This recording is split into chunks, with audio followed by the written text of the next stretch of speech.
12 सितंबर 2015 की वो तारीख थी जहां पर न्यू बस स्टैंड पेटलावद, जहां पर मैं खड़ा हूं। और आप मेरे ठीक पीछे जो जगह देख रहे हैं, यहां पर एक 2 मंजिला मकान हुआ करता था। इस मकान में राजेंद्र कासवा नाम के एक व्यापारी का एक गोडाउन था। कहने को वो खाद बीज का गोडाउन था, लेकिन बताया जाता है कि वो उसी में जिलेटिन और डेटोनेटर भी रखा करते थे। 12 सितंबर 2015 को सुबह तकरीबन 8:30 बजे के आसपास अचानक इस बिल्डिंग में ब्लास्ट होता है। और यहाँ पास में एक होटल है जहाँ लोग नाश्ता कर रहे होते हैं, आसपास लोग खड़े होते हैं। ब्लास्ट इतना भयानक था कि करीबन 79 लोगों की 79 लोगों की जान चली जाती है और 150 लोग गंभीर रूप से घायल हो जाते हैं। मामले का चालान होता है, सब कुछ हो गया, लेकिन क्या इन 6 सालों में पीड़ितों के जख्म भर पाए हैं? मुख्यमंत्री शिवराज सिंह चौहान ने जो वादा किया था, जो दावा किया था, मरहम लगाने की जो घोषणाएं की थी, क्या वाकई में लग पाया है? आज छठी बरसी पर हम लोगों से मिलेंगे और जानेंगे कि पेटलावद के पीड़ितों के मरहम वाकई में उनके घाव को भर पाए हैं या नहीं, या जख्म अभी बाकी है। देखिए रिपोर्ट। मुख्यमंत्री जी ने एक घोषणा की थी कि शहीदों की स्मृति में जो लोग ब्लास्ट में मारे गए थे, एक स्मारक बनाया जाएगा। पेटलावद में कहाँ बना है वो? उस समय मुख्यमंत्री जी ने जो ये घोषणा की थी, उसमें एक नियत स्थान चयन करने के बाद उस जगह पर एक स्मारक बनाने की उनकी घोषणा थी। लेकिन उस घोषणा को ना ही यहाँ पर जो ये है जो पीड़ित परिवार है, उनके द्वारा कोई आगे नहीं कुछ कार्रवाई की गई, जिसके कारण न वो स्थान तो सरकार की घोषणा थी ना, पीड़ित परिवार क्या करेंगे? लेकिन सरकार की घोषणा थी, लेकिन सरकार की तरफ से भी यहाँ से वास्तविकता में कोई पहल नहीं की गई, जिसके कारण आज दिनांक तक ये प्रस्तावित नहीं हो पाया। आपको क्या लगता है क्यों नहीं हो पाया ये स्मारक?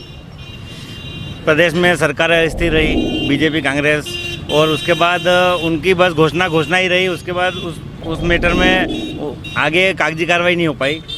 आपको क्या लगता है? जो अभी जो घोषणा हुई थी मुख्यमंत्री द्वारा, तो यहाँ पे क्या है कि कांग्रेस ने पक्ष रखा था, तो कांग्रेस ने पीड़ित परिवार की आवाज़ उठाई थी, जिससे उनको अस्थायी नौकरी तो मिली है, मगर नहीं, 15 महीने कांग्रेस की सरकार रही, स्मारक क्यों नहीं बना पाई? नहीं, 15 महीने की सरकार थी। कमलनाथ जी की यदि सरकार पूरे 5 साल होती तो यहाँ स्मारक बनता और मिजोरम भी बनता। जिनके जितने यहाँ शहीद हुए हैं, जैसे 2015 में जितने भी 90 जनों की जो शहीद हुए हैं, वो यहाँ पे बचाव के गए थे। तो मुख्यमंत्री जी ने घोषणा की थी, शिवराज सिंह जी ने यहीं पे बैठ के कि सबको स्वरोजगार देंगे। आप यहीं के रहने वाले हैं, क्या वाकई में उन लोगों को स्वरोजगार मिला? नहीं, रोजगार मिला है, मगर जैसे गवर्नमेंट नौकरी जॉब मिली, मगर अस्थायी परमानेंट का बोला था उन्होंने, अभी तक परमानेंट नहीं किया। आप कुछ कहेंगे? बताओ, आपके परिवार से कोई शहीद हुआ था? मेरे परिवार से मेरे भाई का लड़का शहीद हुआ था, उसको तो उसके बाकी मैं सामने ही रहता हूँ। ब्लास्टिंग के जस्ट सामने मेरी घुमटी है, वहाँ पे मेरे को 6 पलटी खा के मैं बच गया। और उसके बाद मेरे को ना तो घायलों में लिखा और ना कुछ मतलब शिवराज सिंह ने कुछ दिया। शिवराज सिंह खुद लिख के गए कि तुमको मतलब दुकान वगैरह बनवा के देंगे, तो ना तो दुकान बना के दी, ना अभी तक कोई मतलब केवल ऐसे ही घोषणा करके गए। अफसर आया आपसे पूछताछ करने? अभी कोई अफसर नहीं आया। आपको क्या लगता है यहाँ पे स्मारक होना चाहिए? 6 साल हो गए नहीं बना।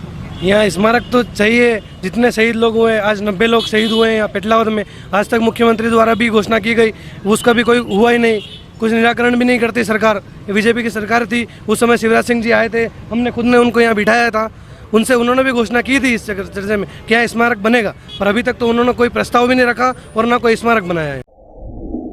अच्छा, एक स्मारक बनना था यहाँ पे, जो शहीद हुए थे, लोग मारे गए थे। 6 साल बाद भी हमको देखने नहीं मिल रहा है। कुछ नहीं होना, पेटलावद में जैसा है वैसा ही रहना है। तो क्यों नहीं हो रहा? मुख्यमंत्री ने घोषणा की। सब मुख्यमंत्री भी बेवकूफ़ बना हुए ना, नगर पालिका भी बेवकूफ़ वाला है। सब चुनाव खाली वोट ले ले मारा चाहे ही नहीं। बापड़ा की दुकान ही नहीं बनी रही, वेणा दुकान भागती थी, राखी त्यौहार नहीं करवाती तो वहाँ भी दुकान तोड़ा तोड़ी करती थी वहाँ। और कोई बताएगा? दादा इधर आओ, आप बताओ। ये केवल नाम कमाने का काम कर रहे सर। एक जाली लगाई और पूर्व राज्य मंत्री, मतलब बहुत बड़ा काम कर दिया जैसे पूर्व राज्य मंत्री। बस मतलब स्मारक पे इनका अपना नाम चलाना चाहते हैं। बीजेपी कुल मिला के सर, जो एक गरीब आदमी को घुमटी के, जो शिवराज सिंह जी खुद के गए और उस घुमटी वाले को वो 5-10 हज़ार रुपये नहीं दे सकते, वो सरकार क्या कर सकती है? 6 सितंबर 2015 के पेटलावद ब्लास्ट में यही बस स्टैंड के पास निर्मल राठौड़ की भी चाय की दुकान थी। ये तस्वीर आप देख रहे हैं उन्हीं की, और हादसे में वो भी मारे गए थे और उनकी धर्मपत्नी इस समय हमारे साथ में है, उनसे हम बात करेंगे। क्या नाम है आपका? सरिता।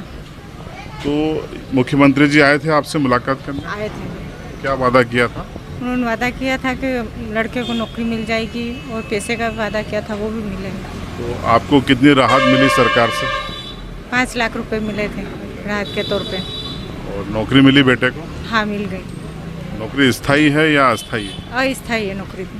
परमानेंट की मांग की है आप लोगों ने? हाँ, हुई तो थी पर अभी तक हुई नहीं है परमानेंट। मांग तो करी थी हमने पर हुई नहीं है। देखिए, मुख्यमंत्री ने रोजगार का वादा किया था, तो रोजगार तो दिया है, लेकिन अब रोजगार अगर स्थायी हो जाए तो शायद इनकी चिंताएं भी कम हो जाएंगी। कुछ और पीड़ितों से हम मुलाकात करेंगे। एक और पीड़ित परिवार के पास हम पहुंचे हैं, आइए इनसे बात करते हैं। आपके कौन दिवंगत हुए थे? ससुर जी शांतु। क्या नाम था उनका? मोहन सिंह चौहान। अच्छा, क्या रोजगार आपको कुछ नहीं मिला या नहीं मिला? जो वो दिया था वही मिला, बाकी हमने नौकरी मांगी थी तो नहीं दी उन्होंने, और झाड़ू पोछे की भी मांगी थी तो नहीं दी थी, कहीं खाना बनाने की भी मांगी थी तो नहीं दी। अच्छा, मुआवजा आपको मिला था? हाँ, मुआवजा तो मिला। कितना मुआवजा था? 5-6 लाख मिले थे। तो हम पहुंचे एक और पीड़ित परिवार के पास, आइए इनसे बात करते हैं। आप के कौन दिवंगत हुए थे? हमारे घर से हमारे पति चले गए। मुआवजा राशि मिली थी? मिली थी ना। कितनी मिली थी? यही 5 तक मिली थी। और नौकरी? नौकरी भी मिली। तो नौकरी में आपको क्या समस्या आ रही है? नौकरी में समस्या और आने जाने की दिक्कत होती है, और हमारे घर में कोई कमाने वाला भी नहीं है। कहाँ करिए, कहाँ हुई है? ये जामली क्षेत्र में। रोजाना डेली अप डाउन करते हो? हाँ, रोज जाना आना जाना अप डाउन करते हैं रोज। अच्छा, कितनी तनख्वाह मिलती है आपको? 8,000 के मान से मिलती है। तो इसमें घर परिवार चल जाता आपका? नहीं चलता ना, घर पे कोई ये भी नहीं कमाने वाला, खाली एक देवर है और मैं, दोनों मिलके कमाते हैं। कितने बच्चे हैं आपके? एक बड़ा बच्चा है 8 साल का।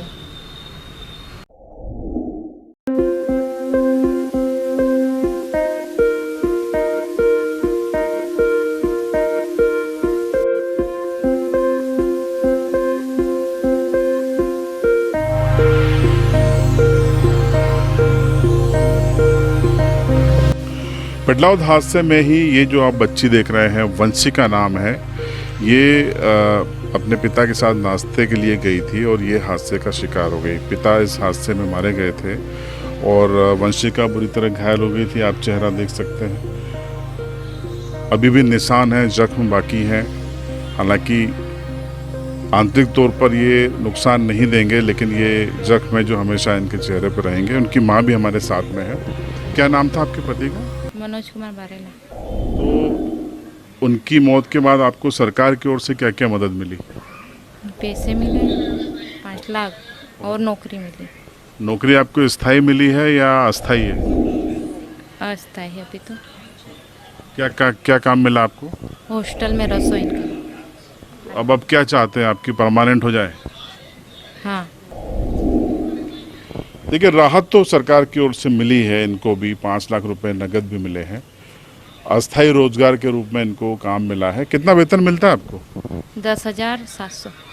ये इनको रोजगार मिला है, लेकिन अगर ये स्थायी कर दे सरकार तो शायद ये बड़ा मरहम होगा जिसका इनको भी इंतज़ार है।